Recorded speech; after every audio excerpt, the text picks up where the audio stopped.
Good morning. I'm Reggie Rosendahl, and I'm president of the North Okanagan chapter of the Vintage Car Club of Canada. This Sunday morning, we're down here at the Super Value parking lot with our cars on display. This weekend, we're hosting the Kaiser Fraser Owners Club from the United States, who also have a few members in Canada, for our annual invitational campout. We have approximately 35 members in our club, and we enjoy taking them out, showing them to the public. Our meetings are once a month on the second Wednesday at the Okanagan Landing Hall. And we're meeting this weekend for our campout at the Coldstream Park. We have about 35 cars in attendance, and we have 164 registered guests. We're having a lot of fun, and today the weather is with us. I hope that a lot of you will watch for us being out on tour and just see what our cars are all about. And if anybody is interested in coming to our meetings, we're always open to new members. So we welcome you all to come and join us. We do quite a few things during the year. We have shows at our local mall, Polson Place Mall. We also usually have some kind of a swap meet or garage sale early in the spring. And our main thing is we just have a lot of fun, and with our surrounding chapters amongst ourselves.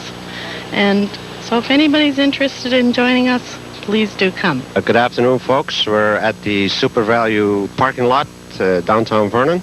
We're looking at a 1939 LaSalle owned by Chick Gray. Chick is a member of the Vintage Car Club in Kelowna.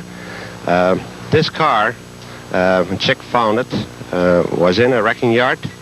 It had been in an accident. It had been burned. Chick has restored it. Did a beautiful job on it. He's won several trophies with the car. The right front fender, however, shows a bit of a bruise.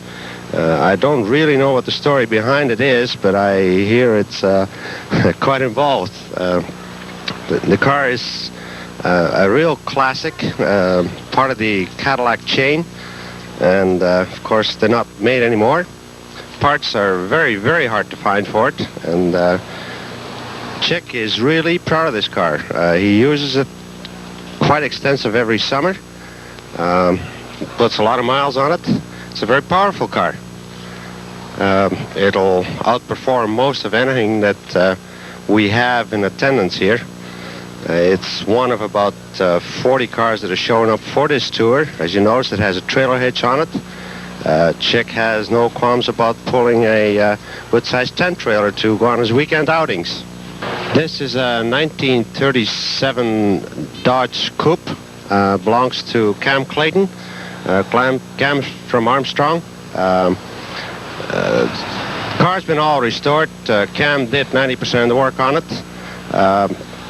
A number of years ago, before I arrived here, apparently Cam had an unfortunate happening. A horse came out of a farmer's field out of nowhere and ran into the side of Cam's car.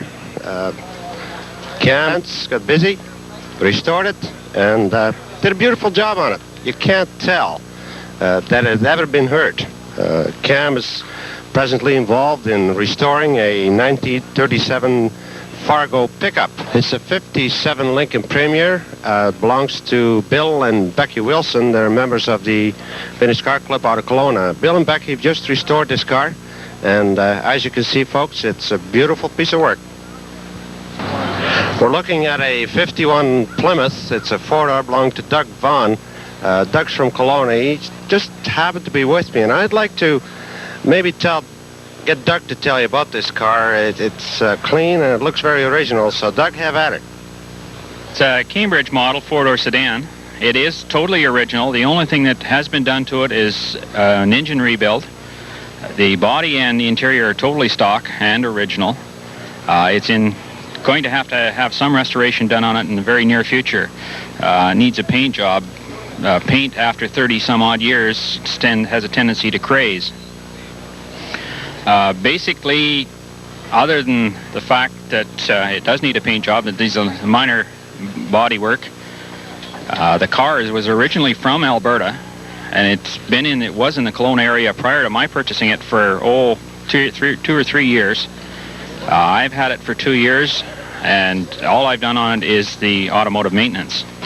Okay, shot from the side shows you the styling lines of the Plymouth. This styling was used from 1949 to 1952, with very few body changes.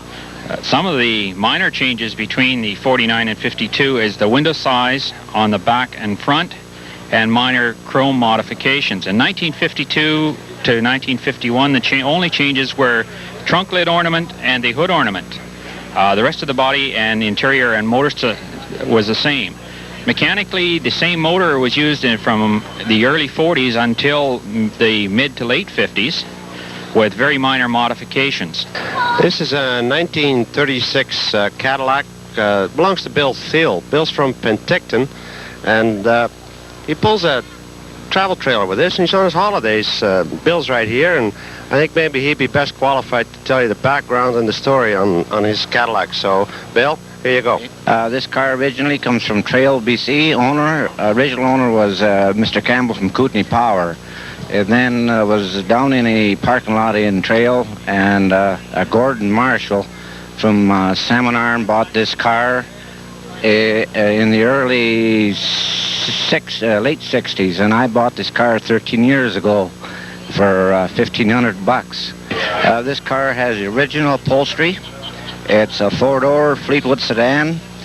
It has 135 horsepower motor, V8, flathead V8, 750 tires, 138-inch wheelbase, weighs 5,442 pounds.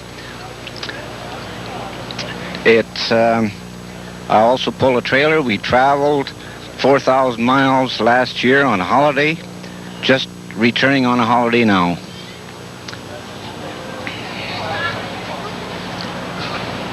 You're looking here this afternoon at a 1954 Harley-Davidson.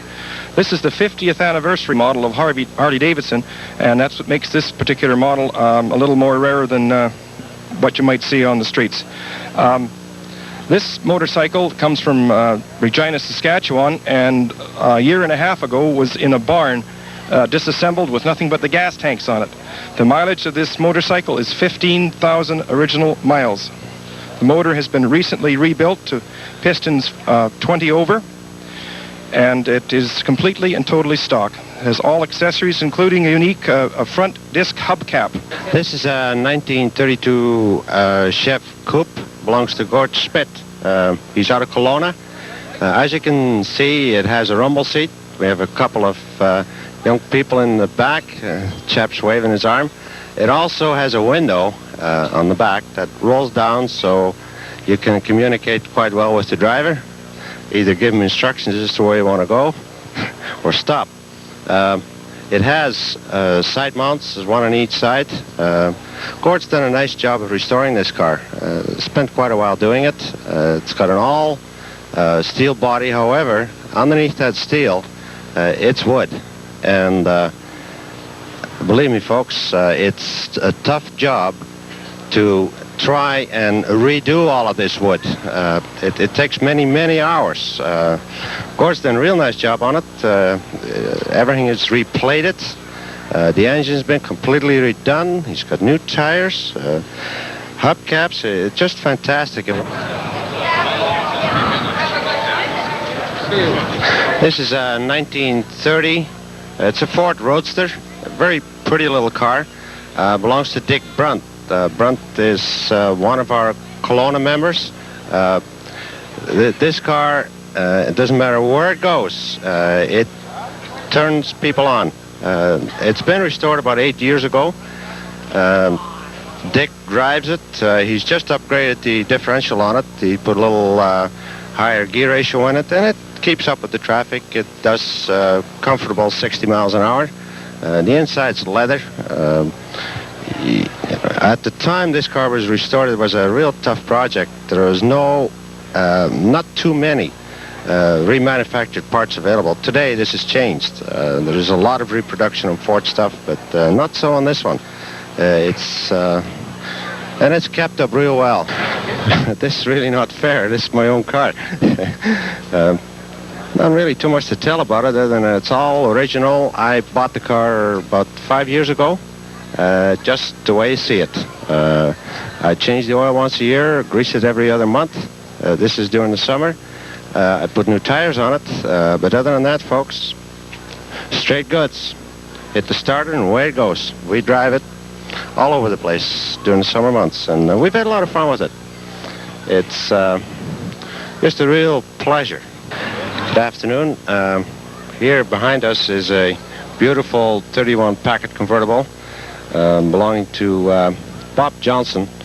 Bob is a member of the North Okanagan chapter, and he's just finished restoring this car. But while I'm looking this car over and giving you a story on it, here's Jerry Byler just walking by, and Jerry is the president of the Vintage Car Club in Kelowna.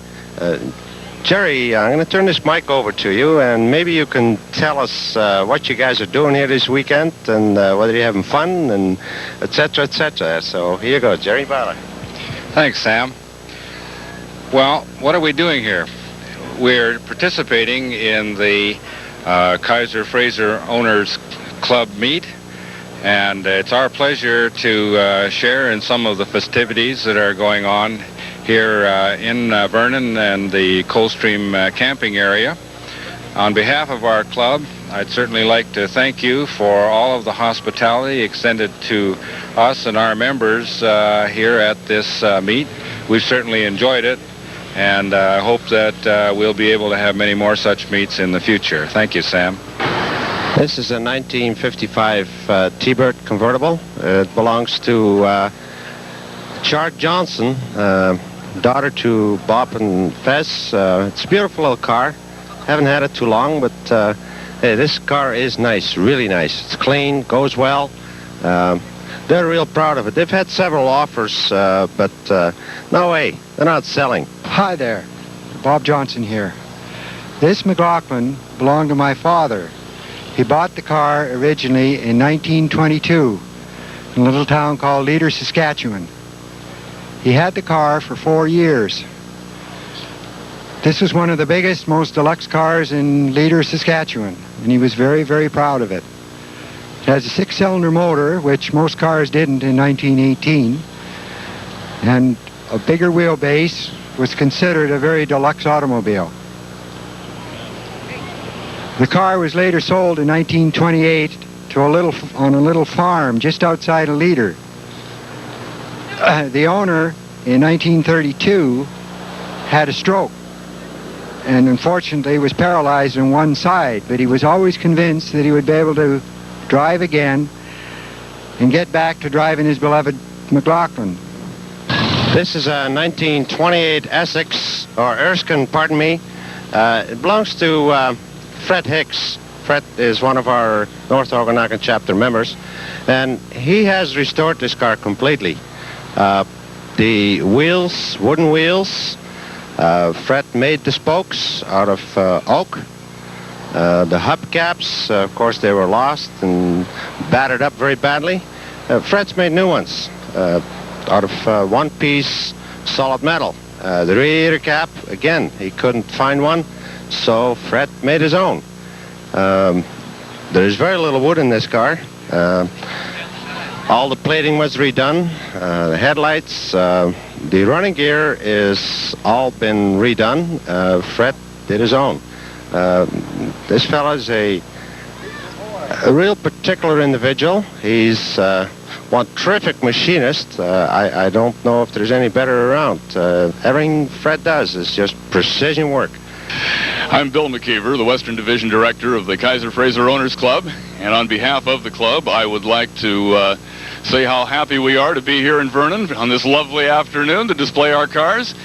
The man standing next to me is Larry Leak, who is the Pacific Northwest Region Manager. Yeah, thanks, Bill. We have quite a few cars on display, and we'd like to thank the Okanagan chapter for inviting us up here. So, thanks, Larry. We should get into a little bit of background, perhaps, on what we're looking at here. The Kaiser and the Fraser automobiles, along with the Henry J. and the Darren, were built by the Kaiser Fraser Corporation and later by the Kaiser Willys Corporation from 1946 through 1955. The people who own these cars, a great number of them, began to drive these cars simply because they were so good and so dependable. And a lot of us have stuck with it over the years and find that they're good, dependable transportation to use for every day. A lot of the cars are now being fixed up and put in garages, like some of the older models you see here, and are not driven every day, but are still very reliable and are driven to the meets. The car that is directly in front of me is a 1953 Kaiser Manhattan. It is owned by Lee Stanhope of Yelm, Washington, and he drives this car on a fairly regular basis. It's a fairly low mileage car and not really restored, just a real good one to pick up and drive along. Larry? Yeah, the next car over here in the lineup is a 52 Kaiser Manhattan, and is owned by Chuck and June Ashton of Phoenix, Arizona. And they have driven this car through Canada and have put approximately 2,000 miles on it since they've left home. And they have put nearly 100,000 miles on this engine since it's been rebuilt, and have given them very little trouble. This is June Ashton here. June, would you like to say something about your car? It's beautiful. We've traveled many miles in it. I even made the rug for the hood to keep it warm. Bill, back to you. Thank you very much. The next car we have here in line is a Willys Aero Lark.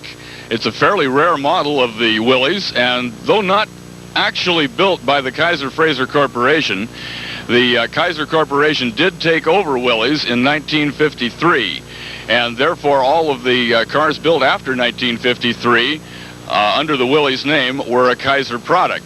This particular car, however, was a Willys Overland product, but we let it in the club anyway. This particular car belongs to Bob and Ruth Aiken right here in Vernon, and they've fixed it up and drive it quite a bit and seem to enjoy it very much.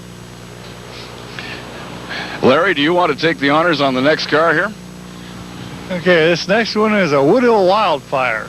And these were built by Woody Woodhill in California, and they were based on Willys components. It has a Willys engine and Willys chassis components and bumpers from Jeepster and various Willys cars. They were very limited in production, and there was probably never any two of them built exactly alike. This car is owned by Bob Shuey from Caldwell, Idaho. One other item of rather large interest about this car is it is made out of fiberglass, and it is a 1953 model. It was built by Glasspar from a Bill Tritt design.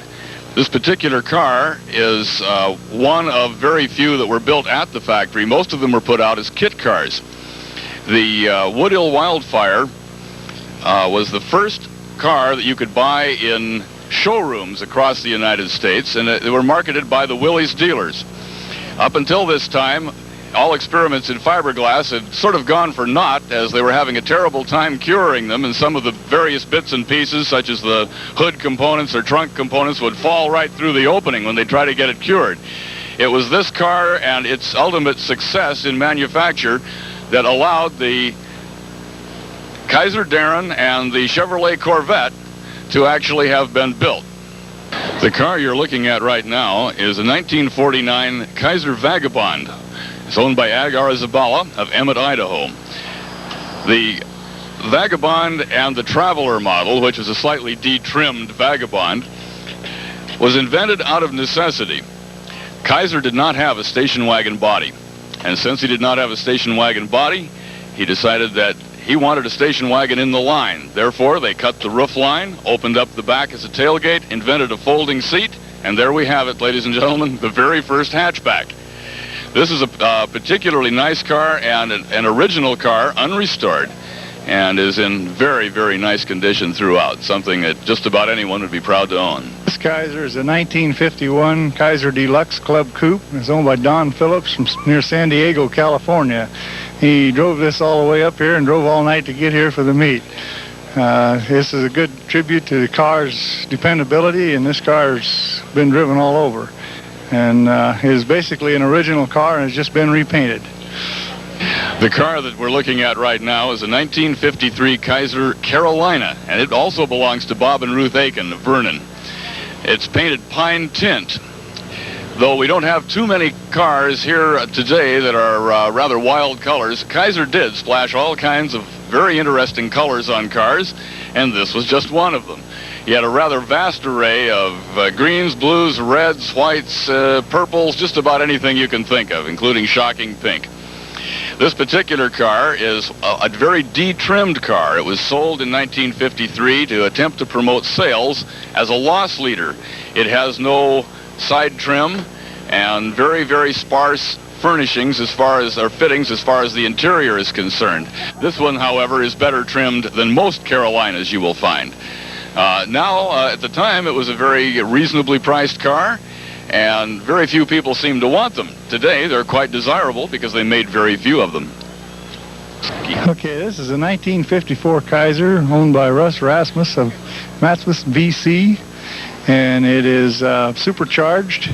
They were factory supercharged, all Manhattans. This was their top-of-the-line leader, and these were built in Toledo, Ohio, after Kaiser Frazer had vacated their Willow Run plant.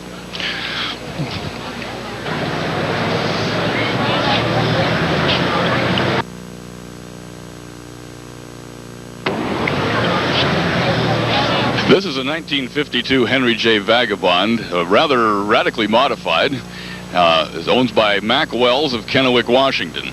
The taillights are not quite the proper ones, and the interior is not proper, and in fact it's running a Ford engine. He's built it up for himself as sort of a 1950s style hot rod, but it's an excellent job, and it's still a very good example, as it has a very clean body, and he has not really changed the body lines in any way.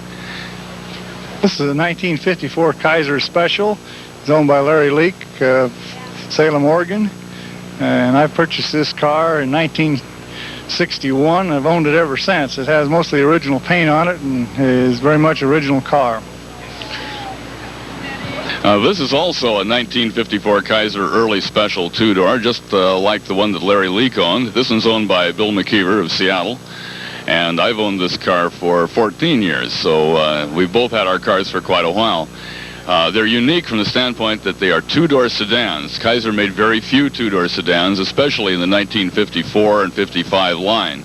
Approximately 500 of these cars were built, and the two that you have seen here today are approximately two of the 7 running examples that are known of these cars in the United States and Canada. We have with us Jim Strutker. He's from Bremerton, Washington. Jim is a member of the Kaiser Club, and he's here with the rest of his friends. On the hood of his little car, he's got quite a display of little model cars. Jim, could you tell us something about these little cars, what they're here and what they represent? I'll give you the mic, and you can give us the stories on them. Well, like most car collectors, I love cars, and several years ago, I realized I couldn't buy all the cars I would like to buy, so as a last resort, I resorted to toy cars.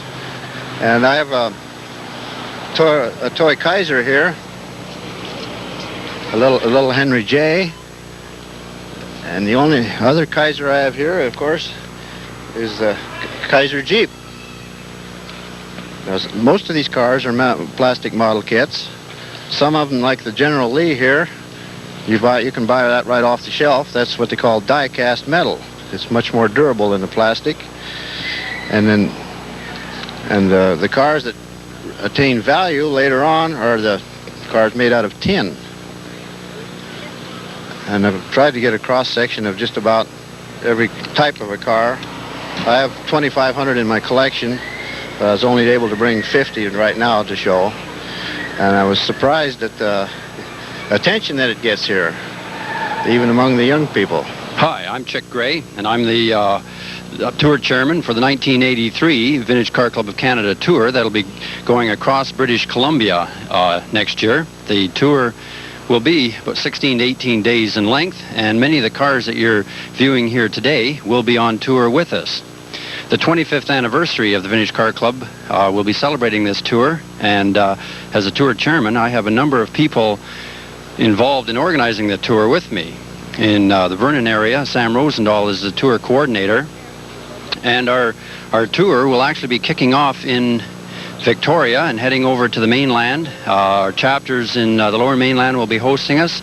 We'll be touring up through Kamloops, up the Yellowhead Highway, and carrying on into Prince George, Fort St. John, Chetwynd, back into Prince George and down through Williams Lake area. We'll be converging in Vernon on the BC Day holiday weekend, at which time we anticipate anywhere from 150 to 200 vintage automobiles in town for a 3-day period. During the 3-day period, the North Okanagan chapter of the Vintage Car Club of Canada will be hosting our function here, and many activities are organized for us. Potluck suppers, be some parades and car shows for the public to view. And after we leave the Vernon area on our 25th anniversary tour, we will be traveling to Revelstoke, down the Columbia Valley, into Castlegar area, back into Kelowna, into Penticton, and then back to the coast for the final wind-up. As being the 25th anniversary of the Vintage Car Club of Canada, we're all very excited about it. And many members, even though they do have cars on display here today, a lot of them are working on new automobiles to bring out to put on show. We have approximately 1,000 members in the Vintage Car Club of Canada. Most of them are in BC. It's a little false advertising in a way when we say Vintage Car Club of Canada, but primarily our club is BC at this point. Each year there's new chapters joining our club.